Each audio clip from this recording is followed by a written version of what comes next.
Hello नमस्कार, मी भाग्यश्री आणखी एका नवीन व्लॉगमध्ये तुमचं मनापासून स्वागत करते. कसे आहात तुम्ही सर्वजण? मी आशा करते की तुम्ही सर्वजण मस्त आणि मिळत असेल. तर हे सकाळचं आहे ना 4:30चं टायमिंग होतं. फौजी ड्युटीला चालले होते आणि ते नुकतेच खाली गेले तर असं विजांचा कडकडाट आणि ते चांगला पाऊस चालू झाला होता जोराचाच. पुढे तुम्हाला आवाज पाहायलाच भेटेल.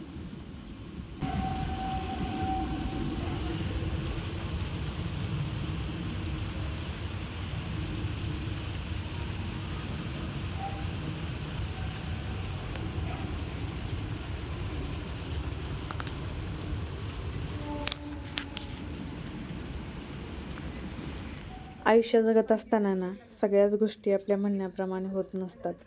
कधी कधी परिस्थितीनुसार आपल्याला रस्ता बदलून पण चालावं लागतं. असंच काहीचं आमच्याबरोबर आत्ता घडतंय. तर काय ते तुम्हाला पुढे व्हिडिओमध्ये सांगतेच. तर फायनली आता 6 महिन्याच्या प्रतीक्षेनंतर आमच्या गावाकडे जायची वेळ आलेली आहे. तर 6 महिने झाले आम्ही इकडं दिल्लीला येऊन तर आता आम्ही गावी जाणार आहोत. का कशासाठी ते तुम्हाला नंतरच्या ब्लॉग्समध्ये कळेलच. तर आता बॅग पॅक करून घेते मी आता. तर पहिल्यांदा ती बॅग काढली, त्याच्यानंतर स्वच्छ करून घेतली. कारण मागच्या वेळेस येताना ना पाऊस होता, फ्लाईटने आलो होतो त्यावेळेस. आणि ते फ्लाईटने आल्यानंतर ते पॅकिंग केलेलं असतं ना ते कागद, तर तो पण काढला नव्हता मी. तर ते काढलं आणि त्याच्यानंतर मग आता हे कॅरी बॅगमध्ये आहे ना इशूचं मेकअपचं सामान जे आहे तर ते घालून घेतलं. त्याच्यानंतर दुसऱ्या कॅरी बॅगमध्ये माझं पण मेकअपचं किंवा बांगड्या वगैरे जे आहे तर ते ठेवलं मी. आता याच्यासाठी मी काही बॉक्स किंवा पाऊच घेणार नाही आहे, कारण ऑलरेडी गावाकडं आहे सगळे बॉक्सेस पाऊच वगैरे आहेच. इशूचं सेपरेट सामान ठेवण्यासाठी, माझं ठेवण्यासाठी. म्हणलं आता इथूनच घेऊन जायला नको ते, म्हणून आधी 2 अशा कॅरी बॅगमध्ये ना ते पॅक करून घेतलं सामान. आणि त्याचबरोबर जे काही आमचे तिथं रेग्युलर यूजचे कपडे आहेत, माझे, इशूचे आणि हर्षूचे, तिघांचे ते घेतले. आणि त्याचबरोबर ह्यांचे नवीन ड्रेस काय आहेत दोघांचे ते पण घेतलेले आहेत मी. तर याच्यामध्ये ना फक्त कपड्यांची आणि ज्वेलरीचीच पॅकिंग करून ठेवलेली आहे मी सध्याला तरी. कारण आता उद्याच्याला आम्ही निघणार आहोत, तर त्या दिवशी मग खाण्याचं वगैरे त्याच्यामध्ये येईल आणि कोलगेट ब्रश वगैरे त्याच्यामध्ये येतील.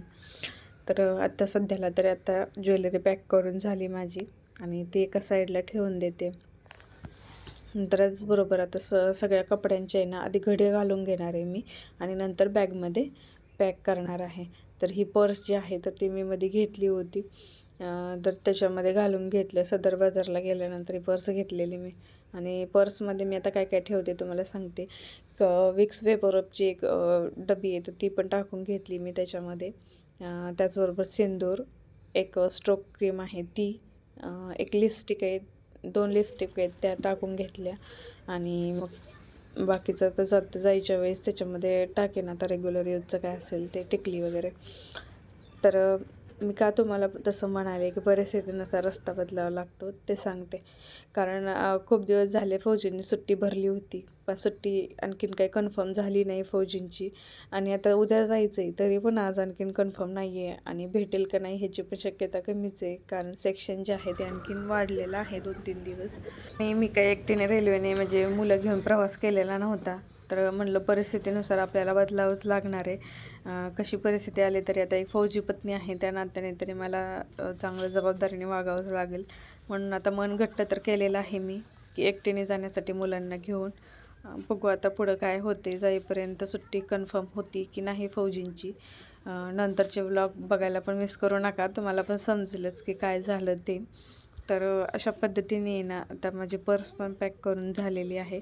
आणि इकडच्या साईडला आता मग ज्या मी साड्या इकडे घेऊन आले होते मागच्या वेळेस येताना, तर त्याच साड्या आता रिटर्न घेऊन चाललेले. कारण आता ह्या साड्या घरी ठेवणार मी आणि येताना तिथल्या दुसऱ्या साड्या घेऊन येणार. कारण जेवढ्या आणलेल तेवढ्याच वापरणं होतं इकडं, बाकीच्या तिकडच्या तशाच राहतात. म्हणून आता मी सगळ्या साड्या घेऊन चाललेले आणि येताना मग माझ्या कपाटातल्या दुसऱ्या साड्या घेऊन येईल.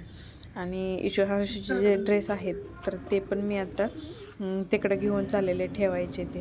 तर आता इथं माझ्या साड्यांच्या त्याचबरोबर ड्रेसच्या घड्या करून ठेवल्या, पर्स पण आवरून ठेवली आणि मुलांचे पण कपडे पॅक करून ठेवले. तर ह्या बॅगमध्ये जेवढं बसते तेवढं ठेवलं मी. परत नवीन जे काही आणलं होतं त्या दिवशी आम्ही मार्केटवरून, तर ते पण त्याच बॅगमध्ये ठेवले. इथं घालण्याचे कपडे जे आहेत तर ते वरती काढून ठेवले मी. आणि ह्या सॅकमध्ये मग जेवणाचं वगैरे घेईल आम्ही. तर अशा पद्धतीने ना पूर्ण म्हणजे सगळ्या बॅगा पॅक वगैरे करून झाल्या. व्हिडिओ आवडला तर लाईक शेअर सबस्क्राईब करायला विसरू नका. भेटूया नवीन व्लॉगमध्ये, तोपर्यंत बाय बाय सर्वांना.